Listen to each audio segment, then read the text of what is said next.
Viral topics কাঁটা চামচ দিয়ে কলা খাওয়া। আসুন আজকে আমিও কাঁটা চামচ দিয়ে কলা খাই অ্যান্ড স্বাদটা আপনাদের সাথে এক্সপ্লেনেশন করি। এই আমি নিলাম কলা নেওয়ার পরে কলা হাত দিয়ে ছুলবো নাকি কাঁটা চামচ দিয়ে ছুলবো, কোনটা ছুললাম। তারপরে এখন এই কাঁটা চামচ দিয়ে কলা খাবো।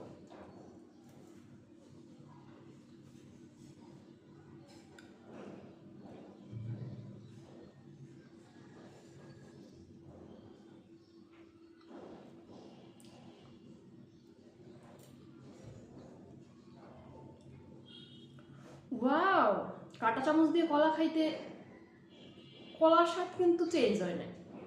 কলার স্বাদ কলার মতো নাইছে। কি ভাবছেন কমু কলার স্বাদ আমের মতো নাইছে?